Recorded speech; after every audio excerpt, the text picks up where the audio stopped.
नमस्कार, मी यामिनी महामुणकर. हितगुजमध्ये तुम्हा सगळ्यांचे स्वागत. प्रेक्षक हो, सध्या गुडघेदुखीचा त्रास केवळ वृद्धांनाच नाही तर तरुणांना देखील होतोय. त्यामुळे चालणं, उभं राहणं किंवा आरामात बसणं अगदी कठीण झालंय.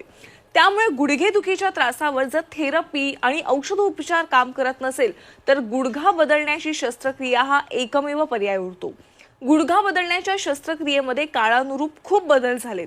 त्यातील आधुनिक शस्त्रक्रिया म्हणजे रोबोटिक्स जॉईंट रिप्लेसमेंट. तर ही शस्त्रक्रिया कशा पद्धतीने असते यावर आज आपण माहिती जाणून घेणार आहोत. आणि यावर मार्गदर्शन करण्यासाठी आपल्या सोबत आहेत डॉक्टर सौरभ गिरी सर. स्टुडिओमध्ये आलेले आहेत. डॉक्टर, आपलं मनापासून स्वागत आहे हितगुजमध्ये. नमस्कार. नमस्ते. प्रेक्षक हो, डॉक्टर सौरभ गिरी हे MS ऑर्थोपेडिक आहेत आणि प्रख्यात रोबोटिक्स जॉईंट रिप्लेसमेंट आणि ऑर्थ्रोस्कोपी सर्जन आहेत. सध्या डेक्कन हर्डीकर हॉस्पिटलमध्ये robotics joint replacement unit head म्हणून ते प्रॅक्टिस करत आहेत. डॉक्टरांकडून 15 वर्षांपेक्षा जास्त अनुभव असून 15,000हून अधिक रुग्णांवर त्यांनी यशस्वी शस्त्रक्रिया केलेल्या आहेत. त्यांनी हेलिओस एंडो क्लिनिक जर्मनीमधून गुडघा आणि हिप ऑर्थोप्लास्टीमधील रिव्हिजन सर्जरीमध्ये फेलोशिप देखील केलेली आहे. हिप आणि गुडघा ऑर्थोप्लास्टीमध्ये प्रतिष्ठित सिकॉट ही फेलोशिप देखील त्यांनी प्राप्त केली आहे. महाराष्ट्रातील सर्वात विश्वासार्ह जॉईंट रिप्लेसमेंट सर्जन म्हणून त्यांना सन्मानित देखील केलेला आहे. तर डॉक्टरांकडून आपण गुडघ्यांचे आजार कोणते आहेत आणि त्यावर उपचार पद्धती कोणत्या आहेत हे आपण जाणून घेणार आहोत. सर, पुन्हा एकदा स्वागत आहे हितगुजमध्ये. सर, विषयाला सुरुवात करायची, पण सुरुवातीला सगळ्यात महत्त्वाचा प्रश्न की गुडघ्याची झीज का होते? जसं आपलं वय वाढतं त्यानुसार जी कार्टिलेज म्हणजे गुडघ्यातले जे कवर असतं त्याची हिलिंग कॅपॅसिटी जी आहे ती कमी कमी होत जाते. जेव्हा आपलं वय 35च्या जवळपास येतं त्यानंतर त्यामध्ये हिलिंग कॅपॅसिटी राहिलेली नसते आणि ज्या आपल्या डे टू डे ॲक्टिव्हिटीज असतात त्यामध्ये जी काही इंजुरी त्या कार्टिलेजला होते, सपोज आपण जमिनीवर बसतोय, उठतोय, त्यात वेअर अँड टेअर होणार आहे. हा बॉडी पार्ट आहे, वेअर अँड टेअर. दोन पार्टमध्ये कुठेही मुवमेंट्स असतील तिथे वेअर अँड टेअरचे चान्सेस असतात. तर जी हिलिंग कॅपॅसिटी आहे ती बाय 35-40 ती संपलेली असते आणि हळूहळू जो गुडघ्यांची झीज होत जाते. मग हिलिंग नाही होत आहे पण घर्षण होत आहे, वेअर अँड टेअर होत आहे, त्यामुळे गुडघ्यांची झीज होते. बरेचदा कुणाला काही फ्रॅक्चर झाला असेल किंवा कुणाला संधिवात असेल तरी सुद्धा आपल्या गुडघ्यांची किंवा कुठल्याही सांध्यांची झीज होऊ शकते. बरं, पण यामागचं नेमकं कारण कुठलं आहे सर? कारण जसं मी सांगितलं की एक ओव्हरवेट, आपला लॅक ऑफ एक्सरसाइज, तर हे मूलभूत कारण आहेत जे सर्वांनाच गुडघ्यांची झीज होते असं नाही. पण जो पर्सेंटेज आता गुडघ्यांची झीजचा झाला आहे, जो इवन जे 40 वयोगटातले आहेत त्यांना सुद्धा गुडघ्यांची झीज होते. कारण काय आहे की आपण एक्सरसाइज कमी करतोय, आपली लाईफस्टाईल जी आहे ती सेडेंटरी लाईफस्टाईल झालेली आहे. त्यानंतर आपलं वेट चेक नाही आहे, ओव्हरवेट होतोय, डाएटमध्ये ज्या डेफिशियन्सीज आहेत, हे सध्याच्या लाईफस्टाईलनुसार हे प्रमुख कारणं आहेत की ज्यामुळे आपल्याला गुडघ्यांची झीज ही लवकर सुरू होत आहे. की 40मध्ये गुडघ्यांची झीज सुरू होत आहे. पहिले हाच जो त्रास होता तो एक 55-60 वयोगटातच स्टार्ट व्हायचा, पण आता रिसेंटली काही म्हणजे सर्वांनाच नाही मी म्हणेल की सर्वांनाच 40 वयोगटात गुडघ्यांची झीज होते असं नाही, पण काही लोकांना होत आहे आणि तो जो प्रमाण आहे ते दिवसेंदिवस वाढत जात आहे. तर हे प्रमुख कारण आहेत गुडघ्यांची झीज होण्याची. जीवनशैलीतील बदल हे मुख्य कारण आहे. आणि डॉक्टर, सगळ्यात महत्त्वाचं की म्हणजे गुडघ्याची झीज झाल्यानंतर त्याला काही पर्याय आहे का? हो, जसं मी बोललो की गुडघ्यांची झीज स्टार्ट होते म्हणजे ती एक सडनली काही खूप प्रमाणात नाही झालेली असते, थोड्या प्रमाणात असते. तर त्यावेळी जर आपण त्याच्या कारणं जी आहेत त्याकडे लक्ष दिलं, त्या कारणांमध्ये, त्या चालण्यामध्ये, एक्सरसाइजमध्ये फेरबदल केलेत तर गुडघ्यांची झीज आपण कंट्रोल करू शकतो. गुडघ्यांची झीजचे प्रमुख 4 प्रकार असतात: ग्रेड 1, ग्रेड 2, ग्रेड 3 आणि ग्रेड 4. जे बघा, ही झीज, गुडघ्यांची जी झीज आहे ती ग्रेड 1 आणि ग्रेड 2ला असते. त्यामध्ये आपला डाएटमध्ये चेंजेस करणे, वेट कंट्रोल करणे, फिजिओथेरपी फार इम्पॉर्टंट आहे, एक्सरसाइज करणे, आपल्या जॉईंट्सला, आपल्या मसलला ट्रेन करणे, या सर्व गोष्टी जेव्हा आपण करू तेव्हा त्या गुडघ्याच्या झीजला आपण वाढू देऊ नये. म्हणजे ती ग्रेड 4ला जाणार नाही ज्यामध्ये आपल्याकडे काही पर्याय राहत नाही.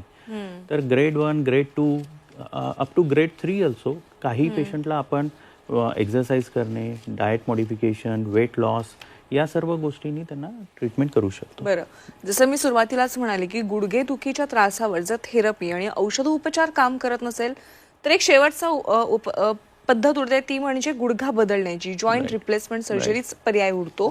तर हे जोड प्रत्यारोपण सर्जरी म्हणजे नेमकं काय आहे? जोड प्रत्यारोपण सर्जरी ही जी आहे त्याला आपण जोड प्रत्यारोपण न म्हणता नी रिसर्फेसिंग, म्हणजे जो सरफेस, जो गुडघ्याचा जो कव्हर आहे ते जे खराब झालं आहे त्याला आपण बदलतो एका प्रकारे. जे गुडघ्याच्या जॉईंटमध्ये दोन हाडं प्रमुख असतात, फीमर आणि टिबिया आम्ही त्यांना म्हणतो.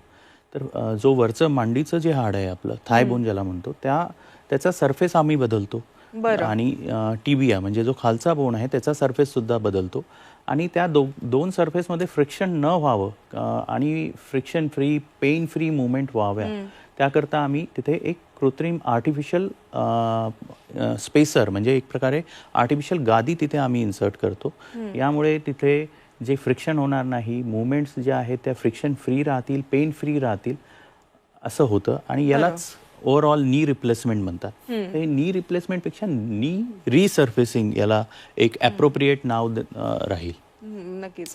सर, तुम्ही आता 15 वर्षांचा तुमचा अनुभव आहे आणि यामध्ये आतापर्यंत तुम्ही 15,000पेक्षा जास्त रुग्णांवर यशस्वी अशी जॉईंट रिप्लेसमेंटच्या वगैरे सर्जरी केलेल्या आहेत. तर त्यातीलच काही रुग्ण आहेत त्यांनी आपलं मनोगत इथे व्यक्त केलं आहे. त्यांना कशा पद्धतीने आराम मिळालेला आहे सरांच्या सर्जरीनंतर हे आपण ऐकूयात. मैं आनंदराव लावण, सेंट्रल गवर्नमेंट एम्प्लॉय हूँ. मैंने हर्डीकर हॉस्पिटल में डॉक्टर सौरभ गिरी से अपने घुटने का नी रिप्लेसमेंट किया 2 महीने पहले. शुरू में मैंने 8 दिन वॉकर का यूज़ किया, 8 दिन में वॉकर छोड़ दिया. अभी मेरे को 2 महीना होने वाले. अभी मैं आधा घंटा वॉकिंग करता हूँ और मेरे को ऐसी किसी तरफ की तकलीफ नहीं है. मेरे घुटने दर्द भी नहीं करते. मैं वॉकिंग कर सकता हूँ, चल सकता हूँ, फिर सकता हूँ, सब कुछ कर सकता हूँ. और इस काम से मैं बहुत ही खुश हूँ.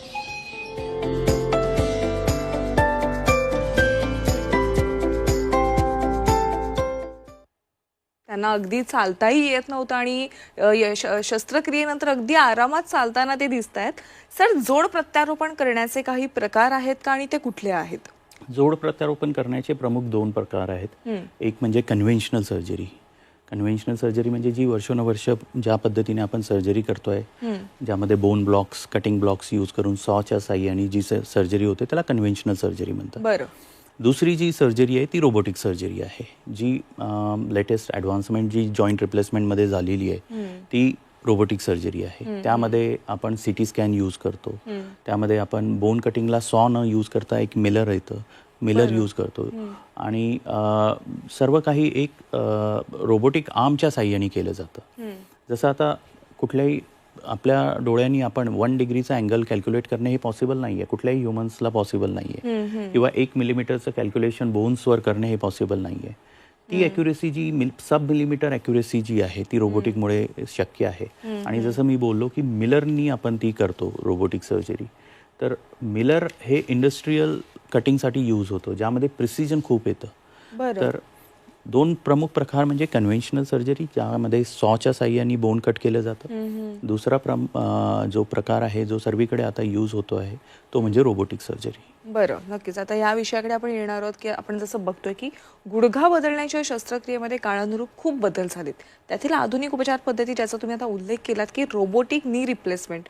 तर ही रोबोटिक नी रिप्लेसमेंट म्हणजे काय आहे?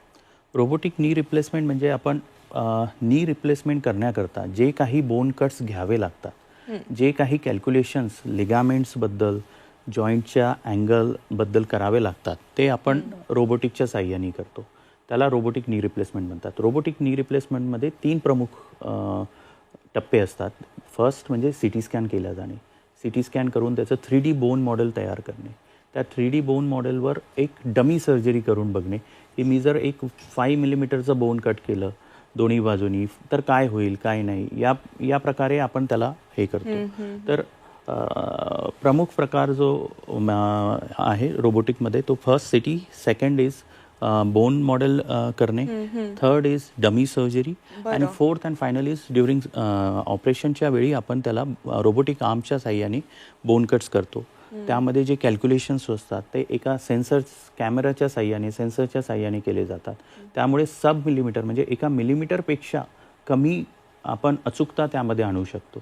तर ही रोबोटिक सर्जरी आहे. म्हणजे रोबोटिक पद्धत जरी असली, म्हणजे रोबोट जरी तिथे ऑपरेशन करत असले तरी डॉक्टर्सच त्यांना हाताळत असतात एकंदरीत. रोबोटिक म्हणजे असं काही नाहीये की रोबोट येऊन सर्जरी करून जाईल. बेसिकली रोबो जो आहे तो डॉक्टरांना हेल्प करतो आहे, जी अँगल्स कॅल्क्युलेशन्स जे करायचे आहे त्यामध्ये, आणि जो फायनल प्लॅन अप्रूव्ह करतात तो डॉक्टर्सच करतात. डॉक्टर सगळ्या कमांड देतात रोबोट्सला. बरोबर. डॉक्टर, रोबोटिक नी रिप्लेसमेंटच्या सर्जरीज देखील तुम्ही अनेक केलेल्या आहेत. अनेक रुग्णांना यशस्वीरित्या आता चालायला देखील येते, उठता बसता येते. त्यांना हा फरक कसा पडलेला आहे आपण ऐकूयात. शिवाजी नेमिनाथ विभूती. ओके. आपल्याला त्रास किती दिवसापासून होता? 8 वर्षापासून त्रास होता. ओके. काय काय त्रास होता? काय चालाय गेली, डोळ्यात पाणी यायचं, पाय दुखायचे, गुडघे एकदम सारखे. ओके. संध्याकाळी झोपलं तरी दुखायची, सकाळी उठलं तरी दुखायची. ओके. आता ऑपरेशन झाल्यापासून आता एकदम ओके झालेलं आहे. आता मांडी घालून बसता येतं का? मांडी घालून बसता येते, पण एवढं नॉर्मली जास्त म्हणून बसता येते. मला दाखवा बसून. ही असं बसते, ही थोडंसं हे होतंय. ओके. असं बसता येतं. चालेल. वा, म्हणजे आजोबांना बसता देखील येत नव्हतं मांडी घालून, तेही, आणि नी रिप्लेसमेंट सर्जरी नंतर त्यांना आता व्यवस्थित बसता देखील येते. खूप चांगला असा फरक त्यांच्यामध्ये बघायला मिळतोय. सर, पुढचा एक प्रश्न की जोड प्रत्यारोपण हे का करावं? मला जेव्हाही पेशंट भेटतो तो मला विचारतात की मी सर्जरी करावी की नाही करावी.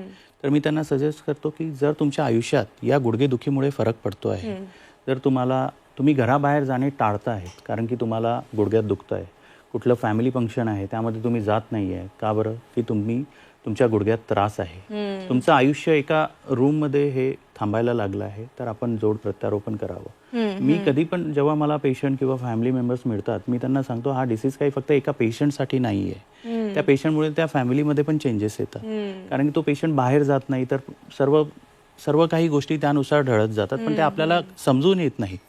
आणि जेव्हा तो पेशंट एका रूममध्ये राहायला लागतो, आयसोलेट व्हायला लागतो, तेव्हा त्यामध्ये जे एक आपल्या मनावर सुद्धा परिणाम होतात.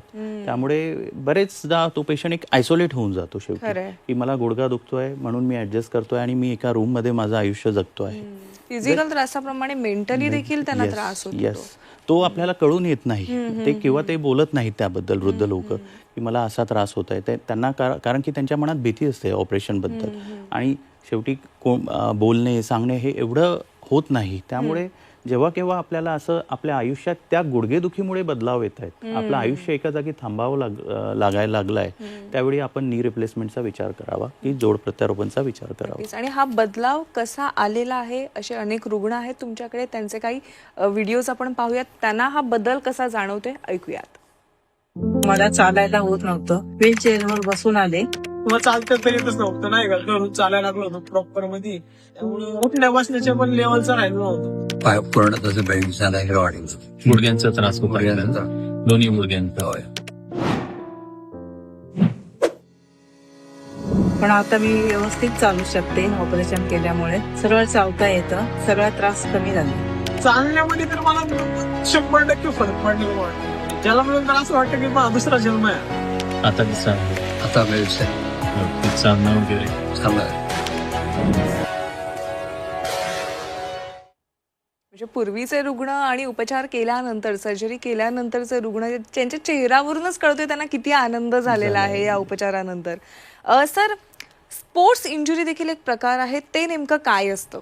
आपण जे काही स्पोर्ट्स खेळतो, ज्या काही ऍक्टिव्हिटीज करतो, त्यामध्ये कधी जर आपला पाय ट्विस्ट झाला किंवा अनइव्हन सरफेसला लँडिंग झालं, जसं क्रिकेटमध्ये आपण बॉलिंग करतोय त्यावेळी फूट लँड होतोय किंवा बॅक मसल्स यूज होत आहे, या स्पोर्ट्स खेळण्यामध्ये ज्या काही इंजुरीज होतात त्याला कलेक्टिव्हली स्पोर्ट्स इंजुरी असं म्हटलं जातं.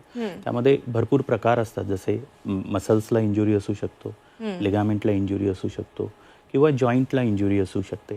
तर या सर्व गोष्टींना कलेक्टिव्हली स्पोर्ट्स इंजुरी असं म्हटलं जातं. बरं, मग ACL ला इजा म्हणजे काय असतं? ACL गुडघ्याच्या 4 प्रमुख लिगामेंट्स आहेत. एक ACL, दुसरी PCL, थर्ड इज MCL आणि फोर्थ इज LCL. त्यांना A stands for anterior cruciate ligament, तसंच posterior cruciate ligament, medial collateral, lateral collateral, या 4 प्रमुख लिगामेंट आहेत ज्या गुडघ्याला एका जागी व्यवस्थित पकडून ठेवतात. त्यातली सर्वात कॉमनली इंज्युअर्ड होणारी लिगामेंट जी आहे, जी सर्वात जास्त इंजुरी होते त्या लिगामेंटला, ती ACL आहे. ACL ही गुडघ्याच्या आतमधली लिगामेंट आहे. त्या ACLचं काम हे आहे की या गुडघ्याच्या दोन्ही बोनला असं मागे पुढे होऊ देणे नाही, त्याला स्टॅबिलिटी देणे. तर जेव्हा केव्हा आपला फूट अनइव्हन सरफेसला लँड होतो, आपला नी ट्विस्ट होतो, किंवा आपण असे ॲथलीट आहात ज्यामध्ये जम्पिंग वगैरे जास्त आहे, किंवा फुटबॉल प्लेयर्स, त्यामध्ये ही ACL नावाची इंजुरी, ACLला ब्रेक होणे हे फार कॉमन आहे. बरं, मग समजा ACLला आपल्याला ब्रेक झालं किंवा इजा झाली, त्यानंतर मग काय करायचं? जसं मी आधी बोलताना बोललो की गुडघ्याचा जो त्रास असतो त्याचे ग्रेडिंग असतं, तसंच ACL लिगामेंटचं सुद्धा ग्रेडिंग आहे. बरं. त्याला ग्रेड 1, ग्रेड 2, ग्रेड 3, ग्रेड 4 असे त्याचे ग्रेडिंग आहेत. ग्रेड 1 टू ग्रेड 3 ग्रेडिंग आहे. तर ग्रेड 1 आणि ग्रेड 2 इंजुरी जेव्हा असते तेव्हा त्याला आपण फिजिओथेरपी, रेस्ट आणि एक रिहॅबिलिटेशन प्रोटोकॉल असतो त्याचा, तो फॉलो करणे हे गरजेचं असतं. मात्र जेव्हा ग्रेड 3 किंवा कम्प्लीट इंजुरी ACLला असते त्यावेळी त्याला सर्जरी हा पर्याय असतो. बरं. त्याला ACL रिकन्स्ट्रक्शन असं म्हटलं जातं. बरं, आता हे ACL सर्जरी विषयी आम्हाला आणखीन सांगा, ही नेमकी कशा पद्धतीने केली जाते? ACL रिकन्स्ट्रक्शन म्हणजे जी ACL ओरिजिनल ACL लिगामेंट आहे तिला कुठलाही ब्लड सप्लाय नाही. बरं. त्याला जे न्यूट्रिशन मिळतं ते जॉईंट फ्लुइडमधनं मिळतं. तर जेव्हा केव्हा त्या ACLमध्ये ब्रेक होतो ती लिगामेंट भरून येत नाही. ती ब्रेक झाली तर ती ब्रेक होते, कम्प्लीट ब्रेकच राहणार, ती ACLला हिलिंग होणार नाही. त्यावेळी आपण ACL रिकन्स्ट्रक्शन करतो, म्हणजे त्याऐवजी आपण नवीन एक लिगामेंट जो तुमच्या टेंडॉनपासून बनवलेला असतो, तुमच्या शरीराच्या पार्टपासून बनवलेला असतो, तो त्या जागी टाकून आपण त्याला नवीन बनवतो. ही जी शस्त्रक्रिया आहे ती आर्थ्रोस्कोपी म्हणतात त्याला. ती दुर्बिणी आणि च्या साह्याने, स्कोपच्या साह्याने आणि कॅमेऱ्याच्या साह्याने केली जाते. ही फार मिनिमली इन्व्हेजिव्ह सर्जरी आहे ज्यामध्ये फक्त 2 किंवा 3 टाके गुडघ्याला पडतात. आपल्याला गुडघा ओपन वगैरे करावा लागत नाही. सर्व काही स्मॉल इन्स्ट्रुमेंट, छोट्या इन्स्ट्रुमेंटच्या साह्याने, कॅमेऱ्याच्या साह्याने ही सर्जरी केली जाते. तर त्याला आर्थ्रोस्कोपिक ACL रिकन्स्ट्रक्शन असं बोललं जातं. बरं, नक्कीच. सर, तुम्ही स्पोर्ट्स इंजुरीचे देखील रुग्ण हाताळलेले आहेत, त्यांना कसा फरक पडलेला आहे, त्यांना उपचारानंतर कसे गुण आलेला आहे, ऐकूयात. नमस्कार, माझं नाव आविष्कार सोनवणे आणि मी फुटबॉल खेळताना पडलो होतो 2 ऑक्टोबरला आणि मला पॉप आवाज आला होता आणि MRI करून केला आणि मला कळालं की माझं ACL दुखलंय. सो मी माझी सर्जरी माझ्या कॉलेज जे मणिपालमध्ये, उडपीमध्ये, तिकडे करणार होतो. नंतर आमच्या ओळखीमध्ये एक आहे, त्यांनी सांगितलं डॉक्टर सौरभ गिरी चांगले आहेत. सो आम्ही इकडे आलो आणि माझी सर्जरी डॉक्टर गिरींनी दुसऱ्या दिवशी केली. मी पहिल्या दिवशी आलो 24ला सर्जरी केली आणि मी परत दिवाळीनंतर 1-2 नोव्हेंबरला घरी गेलो. So I had no issues after the surgery. 4 दिवसात मी ब्रेस घालून चालायला लागलो होतो आणि 1 महिन्यात मी ब्रेस काढून चालायला लागलो होतो. आणि आता आज टुडे ऑलमोस्ट 2 मंथ्स झालेत and I have resume cycling and normal activities in the gym. आणि आय एम व्हेरी कॉन्फिडंट की पुढच्या 2 महिन्यात मी माझं स्पोर्ट्स जे फुटबॉल आहे ते पण रिझ्युम करू शकतो. माझा खूप चांगला एक्सपिरियन्स होता डॉक्टर गिरीसोबत. सो तेच, थँक्यू. नमस्कार.